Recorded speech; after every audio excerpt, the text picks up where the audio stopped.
সবাইকে জানাই রাজগীত কিচেনের পক্ষ থেকে মহাশিবরাত্রির শুভেচ্ছা। আমি গীতা। আজকে মহাশিবরাত্রি উপলক্ষে বানাচ্ছি সাবু মাখা। তো কিভাবে বানাচ্ছি শুরু থেকে শেষ অবধি পুরো প্রসেসটা কিন্তু স্টেপ বাই স্টেপ এখানে তুলে ধরেছি। আমরা সবাই প্রায়ই বানাতে জানি সাবু মাখা কিভাবে বানাতে হয়, কারণ কি ছোটোবেলা থেকেই আমরা বাড়িতে মা মাসি যারাই আছেন বড়রা তারা কিন্তু সাবু মাখা করতেন এবং আমরা সেটা কিন্তু খেতাম। তো কিভাবে বানানো হয় সেই প্রসেসটাও আমরা সবাই জানি, কিন্তু তবুও আজকে আমি আমার কিভাবে বানানো হয় সাবু মাখা সেটা আমি কিন্তু এখানে তুলে ধরছি। তো চলুন দেখে নিই রেসিপিটা কীভাবে রেডি করছি। আর এর মধ্যে কিন্তু বিভিন্ন টাইপের ফ্রুটস যায়, এর মধ্যে কাঁচা দুধ যায়, আর কি কি যায় সমস্ত কিছু এখানে আমি দেখাচ্ছি। তো চলুন শুরু করি একটা দারুণ রেসিপি। তো এখানে কাঁচা দুধ, কিশমিশ, বাতাসা, আর এখানে আমি নিয়ে নিয়েছিলাম 1 প্যাকেট মতো সাবু। এতে আছে 250 সাবু, এর মধ্যে যতটা লাগবে নেব। কাজু, খেজুর, আমসত্ত্ব, কলা, বাস এটা দিয়েই কিন্তু সাবুটা মাখবো। তো চলুন কিভাবে প্রসেসটা করছি দেখে নিই।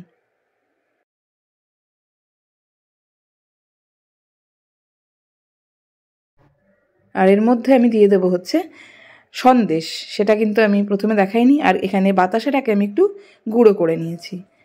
তো আমি এখানে 3 গ্লাস মতো সাবু নিয়ে নিচ্ছি একটা পাত্রের মধ্যে, যেটার মধ্যে ধোবো তার মধ্যে 3 গ্লাস আমি সাবু নিয়ে নিচ্ছি। এবারটাকে ভালো করে জল দিয়ে ভিজতে দিয়ে দেবো। এই সাবুটা ভিজতে বেশিক্ষণ সময় লাগবে না, আমি 1 ঘন্টা মতো ভিজিয়েছিলাম।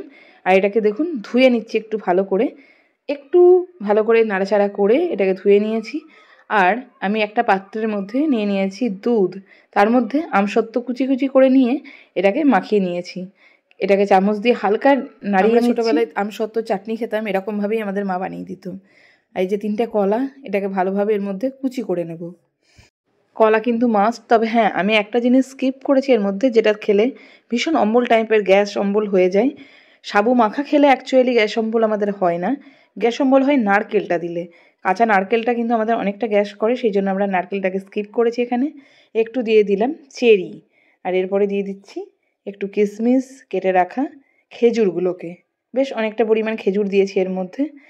আর এর মধ্যে ভেঙে নেব হচ্ছে নলেন গুড়ের সন্দেশ, যেগুলো হয় যতটা পরিমাণ দিয়ে দেবেন, যে যতটা ভালোবাসেন সেরকম পরিমাণ এর মধ্যে নলেন গুড়ের সন্দেশ কুচি কুচি করে এর মধ্যে উপর থেকে দিয়ে দিলাম। এটা কিন্তু মুখে গেলে দারুণ লাগে খেতে। আর পুরো জিনিসগুলো কি সুন্দর কালারফুল লাগছে সাবুটার উপরে দেখতে, তাই না? তো এখানে সন্দেশটাকেও ভালো করে কুচি করে ওপরে দিয়ে দিয়েছি। এবারে দিয়ে দেবো হচ্ছে বাতাসা গুঁড়োটাকে অল্প অল্প করে এর মধ্যে ছড়িয়ে দেবো, যতটা পরিমাণ লাগবে, যে যতটা মিষ্টি খান সেটা দিতে পারেন। চিনি থেকে আমরা মনে করি প্রেফার বেশি হয় গুড় বা বাতাসা, গুড়ের বাতাসা যেহেতু, এটাকেই বেশ অনেকটা পরিমাণ দিয়ে দিলাম। এবার দিয়ে দেবো এর মধ্যে মাখিয়ে রাখা দুধের মধ্যে আমসত্ত্বটাকে। তো দেখুন এটা কালারটা কিন্তু চেঞ্জ হয়ে গেছে, আমসত্ত্ব যেহেতু গুলে গেছে।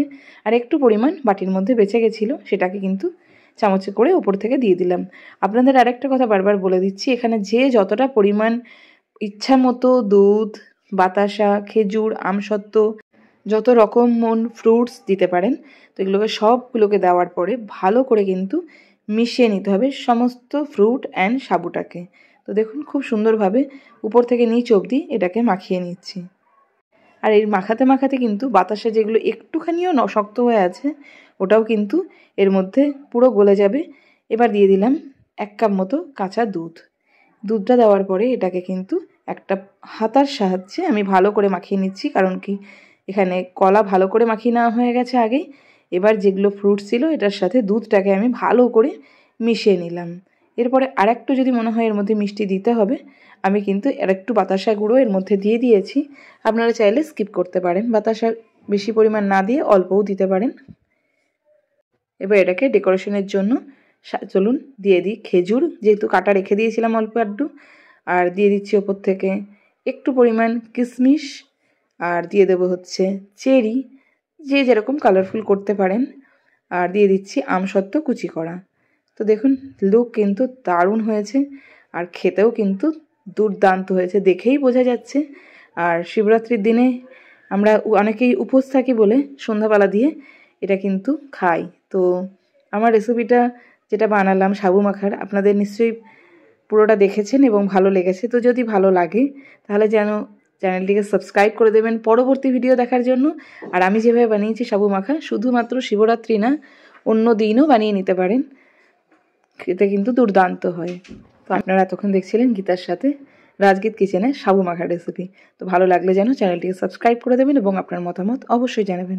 Thank you.